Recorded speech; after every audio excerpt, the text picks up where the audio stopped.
तो ये रंगोली बना रही हूँ मैं, जो चावल के आटे से बनाते हैं इसे हमारे मिथिलांचल में, बिहार में इसे अरिपन बोलते हैं। हर शुभ मौके पे बनाया जाता है, पूजा पाठ के मौके पे, शादी में बनाते हैं इसे। और ये मुझे बनाने नहीं आता, बट काम चलाऊ मैं बना लेती हूँ, जो थोड़ा सा ठीक है, काम चल जाता है। और ये है कपड़े और चूड़ियाँ जो मैं आज पहनूंगी। नमस्ते आप सभी को। और आज वट सावित्री है, तो वट सावित्री के लिए आप सबको बहुत बहुत शुभकामना। और अपन मिथिलावासी सबक के हमार ओर से, हमारा एम्हर से सबके बड़ साहित्य के बहुत बहुत शुभकामना अछि। अहाँ सबके पावन बड़ नीक से बीते। तो आज हम वह कनी दिखावा चाहब कि केना अपन सबके मिथिलांचल में होइए से सब।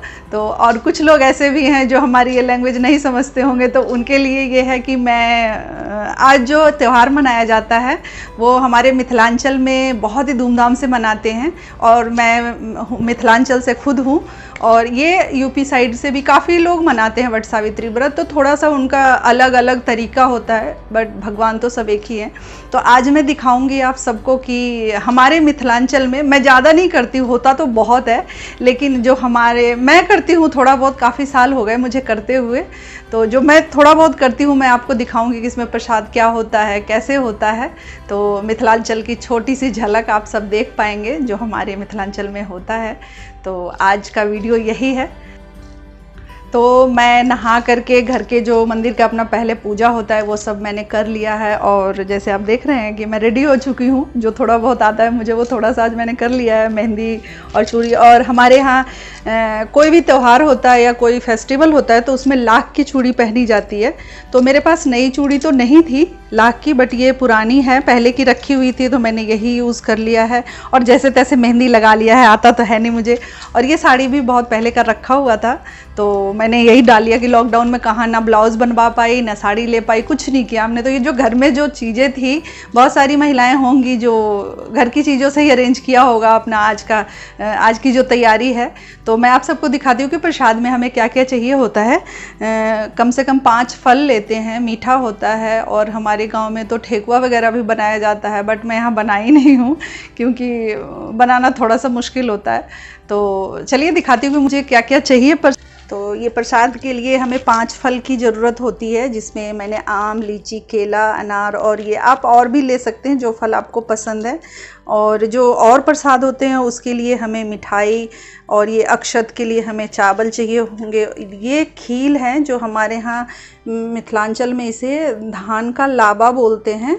तो ये हमारे जो भी कथा बोलते हैं उसमें नाग देवता को ये दूध और लावा उनको प्रसाद चढ़ाया जाता है। और ये चना है जिसे रात में भिगो के रखा जाता है और इसका भी प्रसाद के रूप में चढ़ाया जाता है।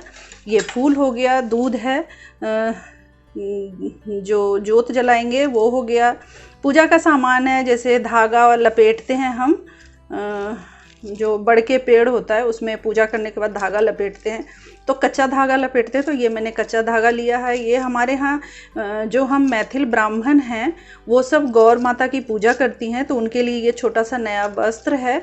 और ये हमारी गौर माता हैं जिन्हें मैं अभी पूजा करूँगी, इसके अंदर हैं वो। और सिंदूर नया, कलावा, धूप, और ये बड़ का पत्ता है। इस बड़ के पत्ते को पूरा दिन महिलाएं अपने बाल में लगा के रखती हैं, तो वो मैं अभी लगाऊंगी। और हमारे उधर खोइच बोलते हैं, तो अभी मैं खोइच लूँगी इसमें अपने आंचल में। तो जो बड़े बुजुर्ग हैं वो देते हैं, बट यहाँ तो कोई है नहीं तो मैं खुद ही ले लूँगी। तो इसमें से कोई फल और थोड़ा सा अक्षत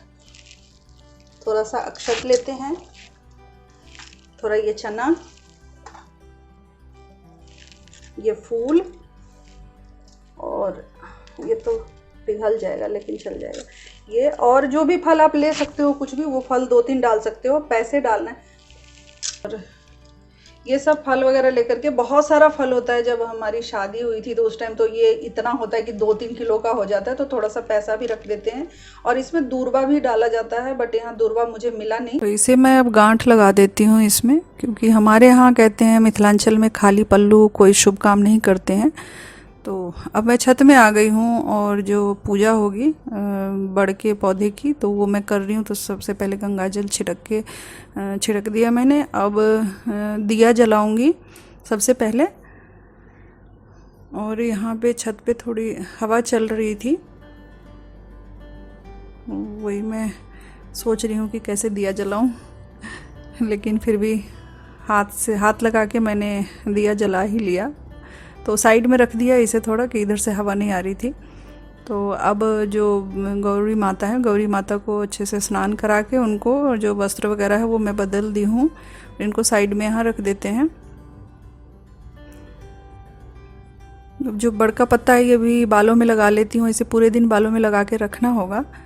तो पूजा शुरू करते हैं। अब सबसे पहले गणपति की पूजा होती है, तो उनके जो नाम का भोग है वो मैं इस कटोरी में निकाल रही हूँ। जो 5 फल और जो अक्षत और मिठाई जो भी है, फूल वगैरह सब मैं उनके नाम से यहाँ चढ़ा रही हूँ।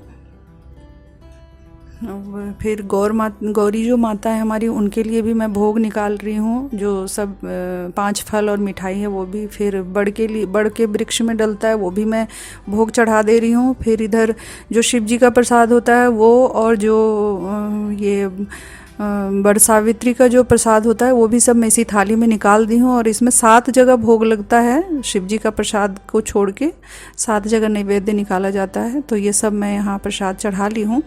अब मैं गणेश जी की पूजा करके धूप दिखा के बड़ देवता को भी धूप दिखा दी हूँ और गौरी माता को भी धूप दिखा दी हूँ। अब गौरी माता की पूजा करूँगी मैं।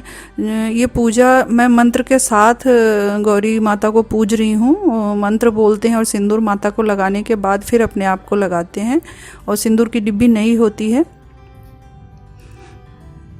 तो इसे ऐसे ही पूजा जाता है। और ये मैं बहुत सालों से पूज रही हूँ, सारी सुहागिनें मिथिलांचल की पूजती हैं, और ये मेरी सासू माँ ने दिया था मुझे, तब से मैं इनको पूज रही हूँ।